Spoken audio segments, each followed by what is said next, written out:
What's going on? Welcome to Asian Cosell. So I have a video here by Myron Gaines, and he goes out to the streets of Miami, and he just talks to this one guy.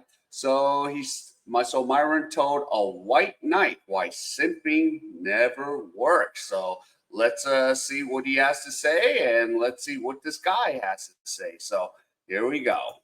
So, with the statement "women deserve less," my two main issues are: one, it's too vague, and two, it's just incorrect factually. Sure. So, what are your defenses to that?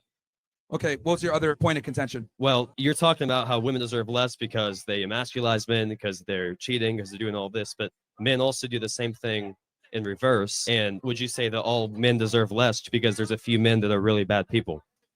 Okay. I guess we could tackle the first thing and then the second thing. So you disagree with the concept that women deserve less Yes. because you're saying it's too broad. It's broad, and you're saying, by saying that, you're saying 100% of women deserve less. All right. So there's always nuance with things. My position on this is we live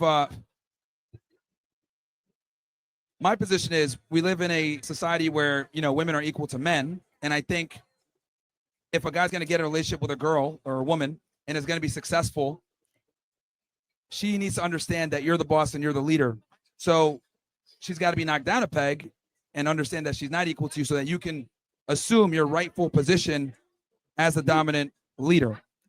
So that's what I mean when I say women deserve less. Also, guys simp too much. We have another problem with guys simping on girls, Right. giving girls money on OnlyFans and shit like that and everything else like that. So Exactly. cry harder. What I'm saying is it goes both ways. It's not just because some women are a bad, I think it really depends on the person. It's not necessarily the sex, but the person. And if they're just a bad person, then you could say they deserve less. It's not just because women are women that they deserve less. And when it comes to men being the leader, that also, I think in general, men need to come from the perspective where she needs to prove herself to me, because you got to understand that like we've overcorrected thanks to feminism, because this is what I call the proverbial double dip. Women can choose to go to school, get a career, and be just like a guy, but at the same time, they could go ahead and choose to find a rich man and be a housewife.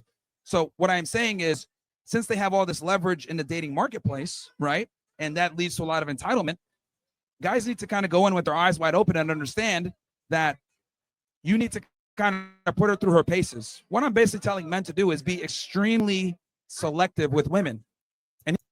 Yeah, and that's the thing, because at times when you're doing too much of the pursuing, too much of this, not having her come out and reciprocate or have her, want it more than you do, it becomes, yeah, a losing battle for a guy. It's a serious lose lose situation. And like you said, feminism says you can have it all. You can have a career. You could, you know, make as much money, and then on the other side, she could be with you and then cheat on you. And then the court system doesn't even help out the men at all. It's all geared towards women. In the United States, it's all, women geared. That's why a lot of the men are like checking out of the United States. They want to like get out of there. And a good amount can't get out right now because, you might have debt or something else going on. So let's listen in. And here's the thing: women are extremely selective with us. Women are pickier now than ever before. But I find it interesting when I tell guys to practice the same thing, it comes with a problem. It kind of speaks to the point I've been making forever. Men can't have standards, but women can. Women can demand excellence, but men can't. If a man criticizes a woman for not doing her part, he's a misogynist. If a woman criticizes a man for not doing his part, she knows her worth. There's a wild double standard that just isn't acceptable. I'm not disagreeing with the double standard, but I do think it goes both ways, because what about a high quality man, using your words? He needs to be selective in finding a high quality woman. A high quality woman needs to be selective in finding a high quality man. Well, because there's trash on both sides of the equation. No, I would argue that the higher status you are and the more money and resources you have to give them even less. You have to be even more selective. Well, but here's the thing: women and men, they need each other, because women provide for a family, right? not just for a family, mentally, cognitively speaking. No, I disagree with that. The reality is men need women to create families, right? And have a nuclear family that's stable. But men don't need women for becoming successful, for being a winner, for making money. I would argue, actually, as a matter of fact, I would argue women are actually a detriment to that cause. Why? Because they're a distraction.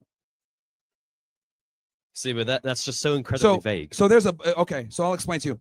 My guy, Aaron Clary, he has a book. It's called The Book of Numbers, right? And in the book, he pretty much calculated what the average man would spend in his pursuit of women, something to the tune of $7 to $8 million, right?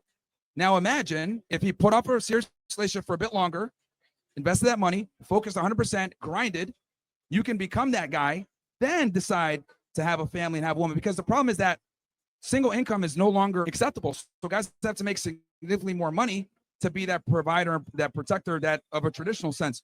So what I'm saying is that the pursuit of women a lot of times hinders men's ability to rise up the socioeconomic scale. A high quality woman, you cannot put a monetary value on, because she could guide you in making decisions that you could not see because of your own narrow ways of thinking as a man. Because women do have cognitively better ways of thinking in different areas, such as emotional intelligence, that men are naturally not good at. So here's the thing. Now, are there situations where there are women that can accentuate what you have, make life a bit easier, make it a bit better? Sure. But the reality is a majority of women don't. And the reason why a majority don't is because women don't have the same burden of performance as men do.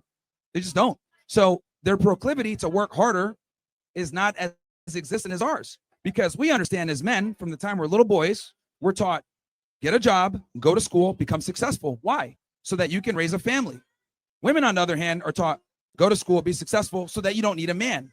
So it's completely different. And then on top of that, they have the ability, with the proverbial double dip I mentioned before, to choose to not enter the workforce. So what I'm simply telling guys is the burden of performance is on you, and you have to perform nowadays, especially in this competitive marketplace. So that's why I say guys need to. Yeah, and it's sad. The thing about it today is, yeah, we gotta make money, number one, to survive, and then you got to make more if you really want a family. So the way most guys are just figuring out is like, yeah, I might just have to make the money and then move overseas so my dollars would go far. And it's not, and yeah, it is maybe to find a wife in Southeast Asia, Dominican Republic, or Brazil or Africa, but still over there it's even getting less and less too. So, but just to outpace inflation, they're just going to go overseas. But yeah, the burden of performance from guys, yeah, it's there. Be extremely cognizant of this and be selective on the women that they deal with. Now, I see what you're saying. Oh, there's women out there that can help you. Sure. But I would argue having a network of competent men is far better than having one competent female by your side. Okay. I mean, I understand your argument, but again, your argument is not necessarily what you're saying in your title, that women deserve less, because you're basing that off of social stigmas and majority of women. And when you talk about women, you're talking about women that you're putting them in like a bad, point of view. And that's just not the case for all. Well, women. that's where nuance and critical thinking and everything else come in. I think the safe way to go is to approach every relationship with a woman from a position of doubt. Prove to me you're not like the others. And I think if more men employed that tactic, we'd be in a better situation. Right. And it goes both ways. But yeah, that's it. Well, women naturally already do this. That's the point. Women naturally filter men out quickly. Men don't have this skill set like they do. Well, they should. Should, could, and would are fantastic words, but it doesn't happen all the time. Yeah. And this is why we do what we do, to tell guys, you need to date and think like a woman. But the problem is that a lot of guys don't. And that's why we have the fucked up dating situation that we have now. Okay. Well, will you admit that women deserve less as a whole is factually incorrect? No, they do deserve less in general. That's a fact. Most women are not wife material or girlfriend worthy material at all. Not today. Okay. All right. Well, all right. Yeah, it's tough today in these days, because a lot of this modern women stuff, they're just like, oh, I can have it all. I can have my cake and eat it. And that's where I'm even like facing when I go to like sometimes these social groups, I'm just like, okay, you know, and I even mentioned like, okay, if I do get married in Southeast Asia or somewhere, because that's where I'm looking at, it's like, yeah, if I have kids, that's what, you know, I want to get married for. If not, then I'm just going to just be single. And yeah, the girl gets all trigger. And I'm like, and I'm like, never mind. So yeah. All right. Shout out to Myron. And if any of you enjoyed any of this content, please give me the HKO special. Help the king out. Hit the like, subscribe, and comment. And wherever you are, stay safe. And I'll see you in my next video.